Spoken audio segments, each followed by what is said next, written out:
और अब अगले पैनल की तरफ हम आगे बढ़ते हैं। डॉक्टर मंजेश राठी चेयरमैन है डीएमआर अस्पताल से। सर प्लीज आप मंच पर आएं।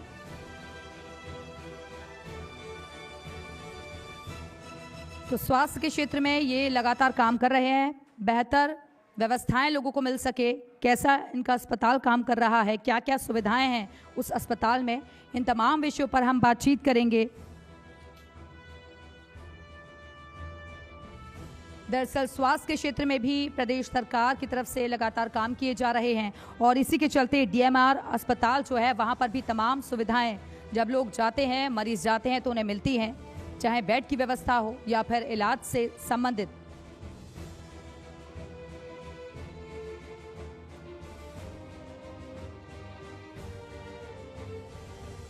तो डीएमआर अस्पताल मुरादाबाद में एक अलग पहचान रखता है।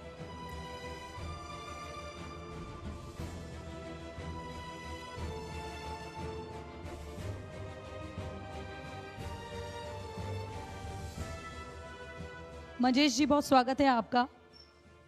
चर्चा की शुरुआत हम करते हैं, लेकिन सबसे पहले आपसे यही समझना चाहूंगी कि ये डीएमआर अस्पताल, इसकी फुल फॉर्म क्या है और क्या खास बात है आपके अस्पताल की, और अपने बारे में भी आप परिचय दें। डीएमआर हॉस्पिटल मुरादाबाद में 2016 से स्टार्ट है और एक शॉर्ट फॉर्म है, हमारे पारिवारिक नेम है इसमें। मेरे फादर का नाम है, मेरा नाम है, बच्चों का नाम है, उस नाम से बनाया गया था। ठीक है, तो अभी ये करीबन हमारे पास 3 हॉस्पिटल्स हैं। एक 100 बेडेड है सिविल लाइंस में, एक माइक क्लोज कर लीजिए। हाँ, एक 100 बेडेड है सिविल लाइंस में, एक 150 बेडेड है कांट रोड पे, और जो कांट रोड पे है उसमें साथ में नर्सिंग कॉलेज है, फार्मेसी कॉलेज है, पैरामेडिकल कॉलेज है, और उसमें एक जीरेट्रिक डिपार्टमेंट स्पेशली है जो कि ओल्ड एज के लिए, जो अंडर प्रिविलेज एज है, अगर आज मैं महसूस करूं तो सबसे ज़्यादा जो ज़रूरत है हेल्थ की वो ओल्ड एज के आदमी को है, क्योंकि वो सब नकार मतलब कोई भी उनका ध्यान नहीं दे रहा है, जो मैं देख पा रहा हूँ, जो मैं समझ पा रहा हूँ। मेरे पास पेशेंट्स आते हैं, उनके पास सब कुछ है, फाइनेंशियली वेल ऑफ हैं, पर आदमी नहीं है केयर करने के लिए। तो जीरेट्रिक केयर के लिए स्पेशली हम लोगों ने जो कांट रोड पे हॉस्पिटल है उसको प्लान किया है उसमें। कैसे, क्या क्या व्यवस्थाएं आपके अस्पताल में हैं और यहाँ पर बच्चों को शिक्षित कैसे किया जाता है, कितनी बड़ी संख्या में लोग पहुँचते हैं, टीम वर्क आपका कैसा है? हम लोग का टीम वर्क बहुत अच्छा है। मैं अगर बात करूं, मैं मुरादाबाद 2008 में आया था, मेरा यूपीएससी 2004 बैच है, मैं रेलवेज़ में था, तो 2016 तक मैंने रेलवेज़ में काम किया है, और 16 में जब रेलवेज़ को छोड़ के और मैंने डीएमआर का एस्टेब्लिशमेंट किया था। और इसमें जो मेन मुद्दा था, जब मैं एज ए स्टूडेंट जब जाता था स्टूडेंट की तरह, तो कुछ एजुकेशन हमारे यहाँ पे एजुकेशन है बट स्किल नहीं है। जो मेन हम लोग प्रॉब्लम आती है, बच्चे कहते हैं जॉबलेस है, जॉब नहीं मिल रहा है, तो मेन क्या है कि हुनर नहीं है, डिग्री तो है। तो जो हमारा विज़न है वो ये है कि आपको डिग्री के साथ में हुनर मिले, स्किल मिले। अगर आप स्किल्ड होंगे तो आपको नौकरी की ज़रूरत नहीं है। नौकरी वो लोग ढूंढते हैं जिनके पास हुनर नहीं है। अगर जिनको पास स्किल्ड है उनको कोई जॉब की ज़रूरत नहीं पड़ती, जहाँ तक मैं समझता हूँ। तो ये कि हमारा मेन मिशन ये है। दूसरा, जैसे मैंने बताया कि जीरेट्रिक पॉपुलेशन का जीरेट्रिक डिपार्टमेंट है, जिसका हमारा आने वाले टाइम में विज़न ये है, जो स्पेशली जो ओल्ड एज के लोग हैं, जो मैं महसूस करता हूँ कि आजकल परिवार छोटे हो रहे हैं, बच्चे पढ़े लिखे हो के कोई अमेरिका चला गया है, कोई दिल्ली चला गया है, कोई कहीं चला गया है, तो उनके पेरेंट्स के लिए बड़ा दिक्कत के इश्यूज आते हैं। तो उसके लिए जो जेनेटिक डिपार्टमेंट हम लोगों ने बनाया है, उसका मेन मकसद ये है कि जितने भी उसमें हॉस्टल बना रहे हैं, हम ओल्ड एज हॉस्टल भी साथ में बना रहे हैं, जितने ओल्ड एज के लोग हैं वो वहाँ रह सकें, उनको एक 1 बेडरूम एक रूम मिल जाए, साथ में एक मेस बन जाए हॉस्टल की तरह, और उनका खेलना जो है एक मतलब प्ले हो, सब कुछ चीज़ें हो, जो अध्यात्म में जाना चाहता हो उसके लिए पूजा पाठ हो। तो ये हमारे सब फैसिलिटीज़ हैं। बाकी जो नॉर्मल फैसिलिटी हॉस्पिटल में आईसीयूज़ हैं, न्यूरो साइंसेज का हमारा बड़ा सेंटर है, मैं न्यूरोलॉजिस्ट हूँ बेसिकली, तो उसके लिए स्पेशली जितने भी न्यूरो इंटरवेंशंस केयर्स हैं, जो न्यूरोलॉजी केयर में न्यूरो आईसीयूज़ हैं, स्ट्रोक क्लिनिक है, मूवमेंट डिसऑर्डर क्लिनिक्स हैं, वो सारे उसमें एस्टेब्लिश हैं। फ्यूचर के लिए आपके क्या प्लान्स हैं और क्या इसे आगे भी आप ले जाना चाहते हैं, या और जो शहर है वहाँ पर भी खोलना चाहते हैं, क्या प्लानिंग है? देखिए, मुरादाबाद में अगर हेल्थ की बात करें तो बहुत सारे चेंजेस आए हैं। अब वेस्टर्न यूपी में मुरादाबाद जो है हेल्थ हब है। अब मैं अगर अपने डीएमआर की हॉस्पिटल की बात करूं तो हमें खाली मुरादाबाद से पेशेंट नहीं है, मेरे पास करीबन 20 स्टेट से पेशेंट आते हैं। बिहार से आते हैं, असम से आते हैं, हरियाणा से आते हैं, पंजाब से आते हैं, उत्तराखंड से आते हैं। तो एक इंस्टीट्यूशन को एस्टेब्लिश अगर करते हैं तो सब पब्लिक को पूरा बेनिफिट मिलता है। और इसमें फ्यूचर में ये रहेगा कि हम प्रिवेंटिव हेल्थ केयर पे बहुत ज़्यादा ध्यान देंगे। और अगर जैसे कि अगर आप देखें, एक ज़माने में एक समय था कि इन्फेक्टिव डिजीज़ बहुत ज़्यादा कॉमन हुआ करती थी, डायरिया हो गया, डिसेंट्री हो गई। अब धीरे धीरे जैसे हम लोग डेवलप होंगे, इन्फेक्टिव डिजीज़ खत्म हो जाएंगी, लाइफस्टाइल डिसऑर्डर्स बढ़ जाएंगे आपके। जैसे कि आपको कार्डियक प्रॉब्लम बढ़ेंगी, ब्रेन की प्रॉब्लम बढ़ेगी, कैंसर्स की प्रॉब्लम बढ़ेंगी। अब वो ज़माना नहीं रहा, पहले एक गांव में डायरिया होता था, 50 लोगों को डायरिया हो रहा है, अब वो नहीं है। हाइजीन लेवल बढ़ गया है, वैक्सीनेशन बढ़ गया है, तो लोगों में जागरूकता आ गई है, लेकिन लाइफस्टाइल डिसऑर्डर बढ़ रहे हैं। और जहाँ तक मैं बात समझता हूँ लाइफस्टाइल डिसऑर्डर की, तो लाइफस्टाइल डिसऑर्डर में अगर हेल्थ को हम डिवाइड करें 3 पार्ट में, तो अगर किसी को हम कहें कि साहब ये हेल्दी है, ये खुश है, तो उसके 3 पार्ट हैं। मेंटली हेल्दी होना सबसे इंपॉर्टेंट है। अगर एक आदमी 100% का आदमी है तो मेंटल हेल्थ जो है 70 to 80% डिसाइड करती है। आज भी मैं मानता हूँ जितने लोग बीमार हैं वो दिमाग से ज़्यादा बीमार हैं।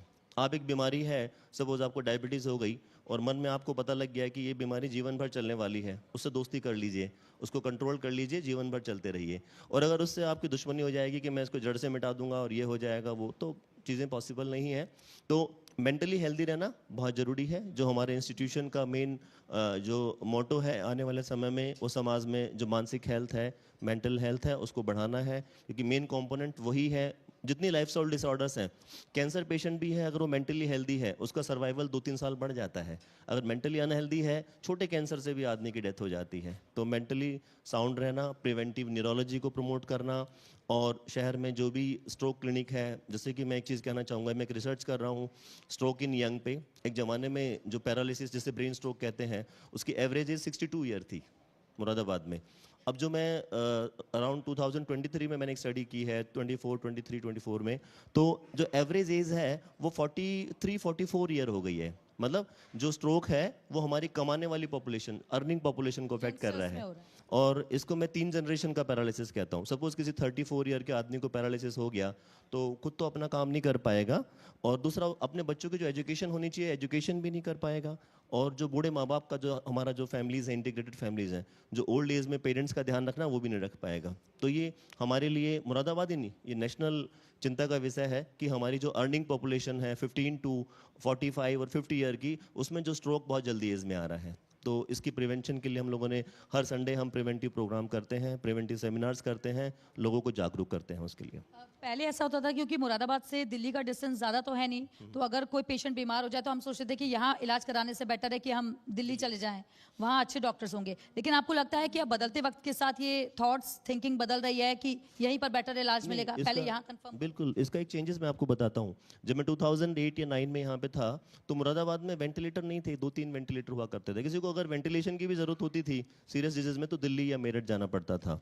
बट अब ऐसा सिनेरियो नहीं है। अब मुरादाबाद में बड़े कॉर्पोरेट हॉस्पिटल्स हैं, अच्छे हेल्थ केयर इंस्टीट्यूट्स आ गए हैं, और काफ़ी बड़े बड़े एस्टेब्लिशमेंट्स हो गए हैं। बल्कि अब रादर मेरा एक क्लिनिक, मैं दिल्ली से बिलोंग करता हूँ, इससे पहले मैं अपोलो हॉस्पिटल में था दिल्ली में, तो मेरा क्लिनिक द्वारका में है, सेक्टर 12 में। अब जब वहाँ के पेशेंट मेरे मुरादाबाद दिखाने आते हैं, बल्कि संडे के दिन मैं एक बस भेज देता हूँ, वो भर के आते हैं, दिखा के वापस चले जाते हैं। तो थिंग्स आर चेंजिंग, क्योंकि पेशेंट को क्या है, फैसिलिटी चाहिए, और दूसरा क्या है, उसको ह्यूमन टच चाहिए। जो प्रैक्टिस है उसमें ह्यूमन टच बहुत ज़रूरी है। खाली मैकेनिकल टच नहीं होना चाहिए, मशीनी चीज़ें नहीं होनी चाहिए, थ्योरेटिकल बातें नहीं होनी चाहिए। अगर हम ह्यूमन टच देंगे तो चीज़ें बदल रही हैं। इवन मुरादाबाद में बहुत सारे फॉरेन से पेशेंट्स भी आते हैं, कई सारे गल्फ के पेशेंट आते हैं मेरे पास भी, तो फॉरेन से पेशेंट भी आते हैं। बस आपको इंस्टीट्यूशन को डेवलप करने की चीज़ है। कुछ इन्वेस्टिगेशन जो हम, जैसे फॉर एग्जांपल, मैं एग्जांपल दे रहा हूँ आपको, अगर आप कभी लंदन में बीमार हो जाएं, आपको एमआरआई कराना पड़े तो 3 महीने बाद का टाइम मिलेगा। मुरादाबाद में हम सेम डे करके दे देंगे। एक डॉक्टर साहब है, उनका बेटा है, उसको लंदन में फिट्स पड़ गया, ईईजी के लिए 6 महीने बाद की डेट मिली उसको, ईईजी हम उसी दिन करके दे देते। मैंने बोला तुम मुरादाबाद आओ, अपना एमआरआई भी करा ले जाओ, ईईजी भी करा के ले जाओ, और अपना वापस चले जाओ। तो that is the easy option. हम लोग का जो हेल्थ सिस्टम है, अगर बात करूँ तो वर्ल्ड में इससे बढ़िया हेल्थ सिस्टम कहीं नहीं है।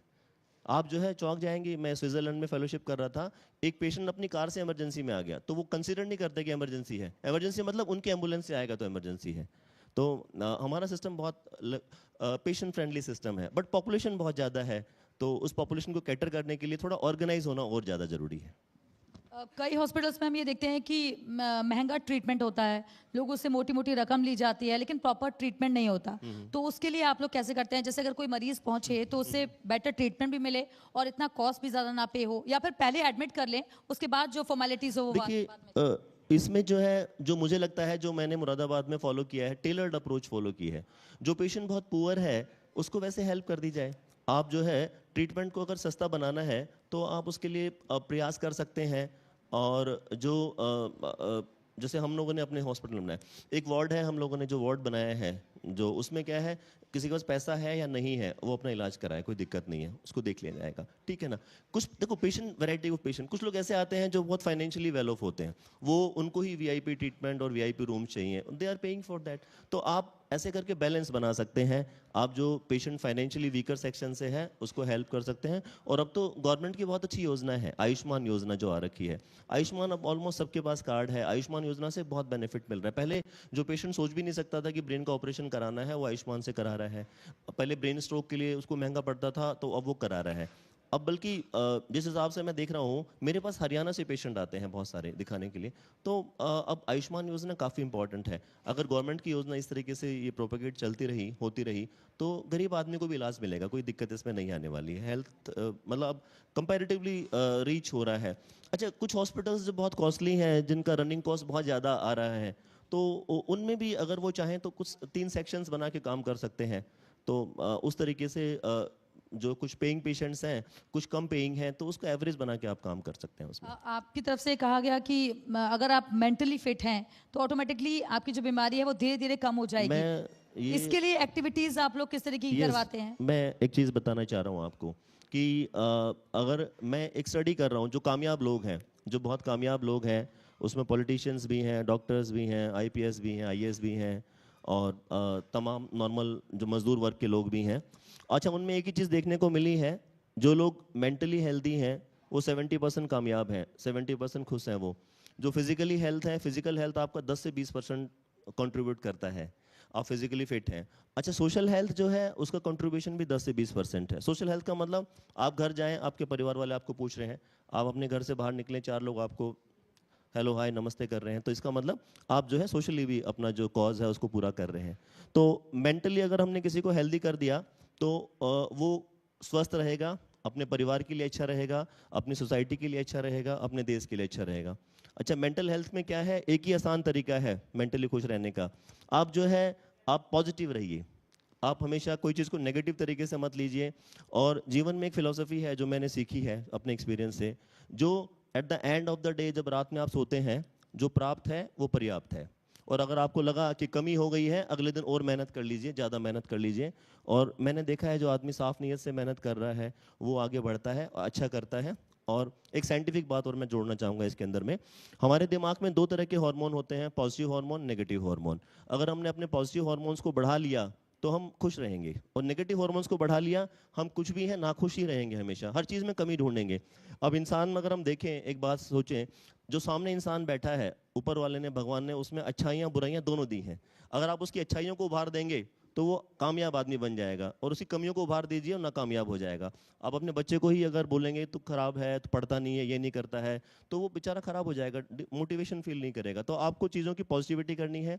तो मैं सिंपल एक बात, 4 हार्मोन जो पॉजिटिव हार्मोन्स हैं, सबसे पहला मेलाटोनिन हार्मोन है। मेलाटोनिन, अगर आप 7-8 घंटे की नींद सो रहे हैं तो आपका मेलाटोनिन पर्याप्त है। और उसको बढ़ाना चाहते हैं तो आप वॉक करिए, इवनिंग वॉक जरूर कीजिएगा। सेकेंड हार्मोन जो है सेरोटोनिन है। सेरोटोनिन जो है, उसका मतलब क्या है, जो काम आपको ईश्वर ने दिया है उसको एंजॉय करिए, कभी कंप्लेंट्स मत करिए कि मैं पत्रकार बन गया, मैं डॉक्टर बन गया, मैं पुलिस वाला बनना चाहता था, पुलिस वाला कहता है मैं डॉक्टर बनना चाहता था। तो जो चीज़ मिल गई उसमें खुश रहिए। और अगर आपको लग रहा है आप अपने प्रोफेशन को एंजॉय नहीं कर रहे हैं, अपने प्रोफेशन को चेंज कर लीजिए। क्योंकि अगर आप खराब मन से अपने काम को करेंगे तो आप उसको अंजाम तक नहीं पहुंचाएंगे, आप नाखुश रहेंगे, आपको बीमारियां बहुत सारी लग जाएंगी। बिल्कुल पॉजिटिव रहिए, खुश रहिए और निगेटिविटी से दूर रहिए, तभी आप स्वस्थ भी रहेंगे। फिलहाल के लिए बहुत बहुत शुक्रिया आपका मंजेश जी, हमारे साथ कार्यक्रम में शामिल होने के लिए।